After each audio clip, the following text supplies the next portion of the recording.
Hello, welcome to the Redmen TV. My name is Freddie and I'm here from the Ugly Insider Southampton fans channel, and the boys have asked me to come over here to give you my thoughts ahead of Wednesday night's big one, the semi-final in the EFL Cup at St Mary's. So let's talk about our recent form first of all. Then I'm disappointed with the last set of results, conceding 11 goals in the last 4 games, which is unusual for us because our defence has been the best part of our game before Christmas.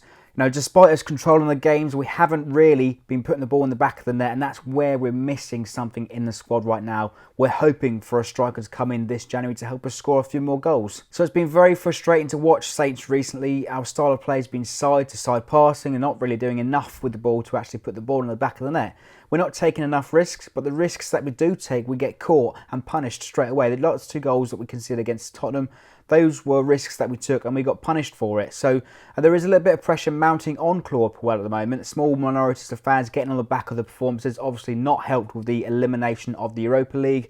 So the small moans are starting to become louder and louder amongst some sort of pockets of fans. But our system originally was a 4-4-2 sort of narrow diamond.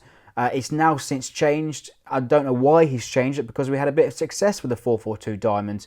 It's now a traditional sort of 4-3-3 with our wide players like Redmen and Buffal going to collect the ball and then cutting inside to offer a bit of creativity to offer a through ball. But having said that, Redmond's deliveries and all-round game hasn't been good enough recently. Again, more pressure mounting on Redmen from pockets of fans, and Buffal is away at the African Cup of Nations, so we're going to miss him, especially. Buffal scored a wonder goal in the early rounds of this competition against Sunderland and scored a great goal as well a couple of weeks ago. So, I mean, other players to watch is the obvious, to be honest. I mean, everybody's talking about him at the moment. Virgil van Dijk, £60 million, at least worth that. So, tell you more about him. He's our leader. He's hugely important for us, scoring important goals. Scored against Norwich on Saturday in the FA Cup. He's brave, he's passionate, and he looks at home, taking players on, moving the ball forward.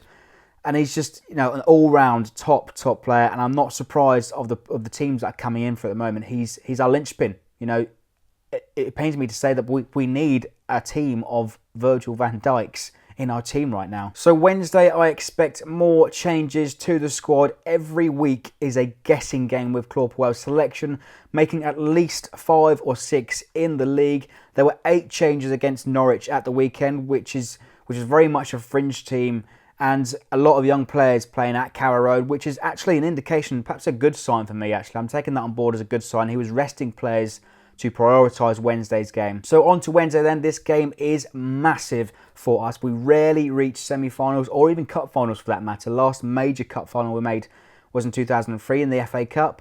And it's a competition that I believe the manager is taking seriously. And for the fans and I would love some cup success. And ultimately, that's our best ticket to Europe next season.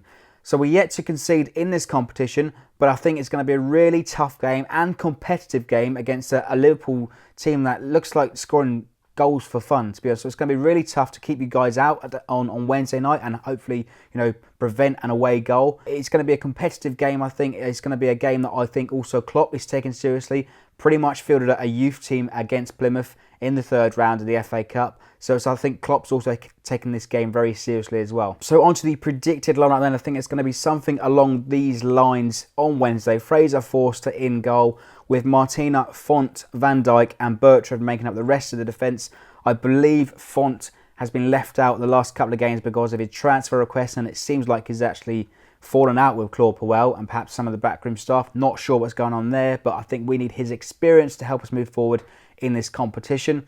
Into midfield, I think it's going to be Classy, Romeu and Højbjerg. Højbjerg probably one of the rare ones that actually retain his place from Norwich, and Classy scored a wonderful goal against Arsenal in the previous round. And into the forward line, I think it's going to be Redmond, Rodriguez and McQueen. McQueen started actually quite high up the pitch against Arsenal. I think he might retain a similar position for this game against Liverpool. And Rodriguez, I think, will come back into the squad because it's alternating between Long and Rodriguez every single fixture now. So to wrap things up then, as I said, I think it's going to be a really competitive match in this first leg of this semi-final.